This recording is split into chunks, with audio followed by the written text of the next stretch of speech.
আসসালামু আলাইকুম everyone, welcome back to my channel. আজকে আমি আপনাদের সঙ্গে শেয়ার করব ব্যাম মাছের মজার একটি রেসিপি। আর এভাবে যদি ব্যাম মাছ আলু দিয়ে রান্না করেন তাহলে কিন্তু খেতে খুবই মজার হয়। আর এখনও যারা আমার চ্যানেলটি সাবস্ক্রাইব করেননি তাদের জন্য সাবস্ক্রাইব করা অনুরোধ রইল। এই পর্যায়ে মাছটি রান্না করার জন্য প্রথমে এই মাছটি কেটে ধুয়ে পরিষ্কার করে নিয়েছি, তারপরে আলু কুচি করে নিয়েছি, তারপরে পেঁয়াজ কুচি করে নিয়েছি, কাঁচামরিচ ফালি করে নিয়েছি, তারপরে ধোয়া মাছগুলোকে দিয়ে দিচ্ছি। একটা প্যানে দিয়ে দিচ্ছি হলুদ গুঁড়া, 1 চামচের মতো হলুদ গুঁড়া দিয়ে দিচ্ছি, 1 চামচের মতো লবণ দিয়ে দিচ্ছি মরিচ গুঁড়া দিয়ে দিচ্ছি 1 চামচ। ঝালটা আপনারা বুঝে দিবেন, যে যেরকম ঝাল খেতে পছন্দ করেন সে সেরকম ঝাল দিতে পারেন। দিয়ে দিচ্ছি 1/2 চামচের মতো জিরার গুঁড়া এবং 1/2 চামচের মতো গরম মশলার গুঁড়া এবং দিয়ে দিচ্ছি আস্ত জিরা 1/2 চামচ। সবগুলো উপকরণ দিয়ে এ পর্যায়ে দিয়ে দিব সরিষার তেল দিয়ে তারপরে খুব ভালোভাবে মাখিয়ে নিব এবং দিয়ে দিচ্ছি আদা রসুন বাটা, 1 চামচের মতো দিয়ে দিব আদা রসুন বাটা দিয়ে খুব ভালোভাবে মাখিয়ে নিব। আমি কিন্তু পুরো প্রসেসটা সরিষার তেল দিয়েই করেছি, চাইলে আপনারা রান্নার অন্য তেল দিয়েও করে নিতে পারেন। এ পর্যায়ে খুব ভালোভাবে মাখিয়ে নিচ্ছি, হাতে মাখিয়ে তৈরি করব। আর হাতে মাখিয়ে খুব ভালোভাবে মাখিয়ে নিলে এটার টেস্টটা অন্যরকম হয় আর খেতে অনেক বেশি মজার হয়।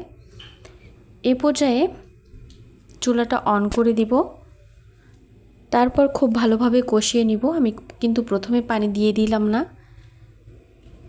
প্রথমে কিছুক্ষণ কষিয়ে নেওয়ার পর আমি কিন্তু পানিটা দিয়ে দিব। সামান্য পানি দিয়ে রান্না করব, কষিয়ে নেওয়ার মাধ্যমে অর্ধেক কিন্তু সেদ্ধ হয়ে যাবে আলু এবং মাছগুলো। আর এই মাছটা যেহেতু শক্ত থাকে একটু নাড়াচাড়া করলে কোনো সমস্যা হয় না। আর এখনও যারা আমার রেসিপি দেখছেন কিন্তু লাইক দেননি, প্লিজ একটা লাইক দিয়ে দিবেন।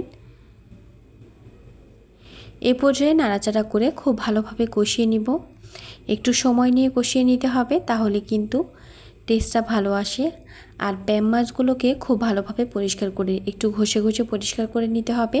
আর লবণ দিয়ে, চাইলে লেবু লবণ দিয়ে একসঙ্গে পরিষ্কার করলে যে কালো অংশগুলো থাকে সেগুলো কিন্তু আর থাকে না, খুব ভালোভাবে পরিষ্কার হয়ে যায়।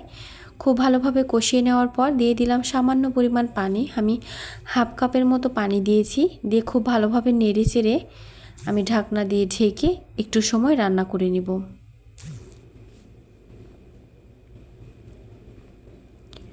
ঢাকনা দিয়ে ঢেকে কিছু সময়ের জন্য রান্না করে নিব।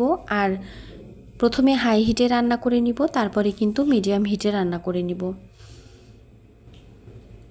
প্রথমে হাই হিটে দিয়ে কিছুক্ষণ রান্না করার পর একটু কমিয়ে দিয়ে তারপরে মিডিয়াম হিটে রান্না করে নিচ্ছি।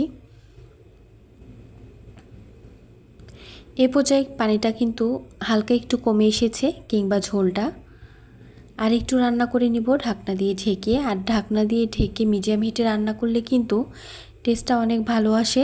আর চেক করে নিব লবণ হয়েছে কিনা কিংবা কোনো কিছুর প্রয়োজন আছে কিনা। আর এই পর্যায়ে কিন্তু আমরা দিয়ে দিতে পারি।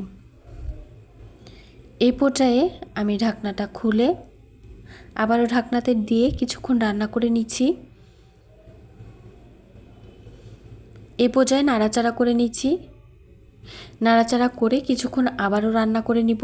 একদম পানি শুকিয়ে যাওয়া পর্যন্ত অপেক্ষা করব।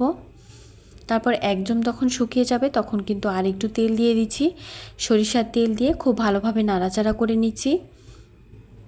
নিয়ে একদম নিচে যখন লেগে যাবে আর উপরের দিকে যখন তেল উঠে আসবে তখনই বুঝবেন রান্নাটা কমপ্লিট হয়ে গেছে।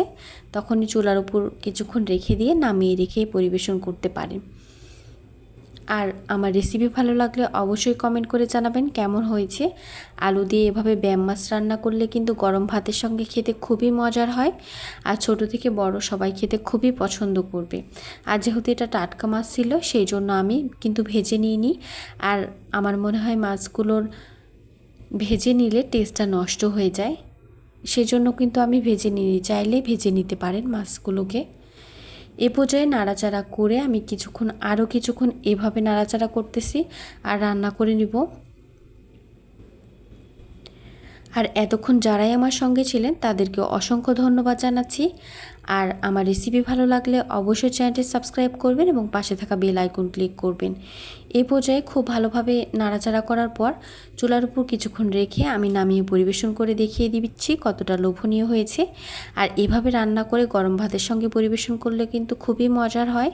এতক্ষণ সঙ্গে থাকার জন্য ধন্যবাদ জানিয়ে এবং পরবর্তী রেসিপি দেখার আমন্ত্রণ আজকের মতো বিদায় নিচ্ছি। আল্লাহ হাফেজ।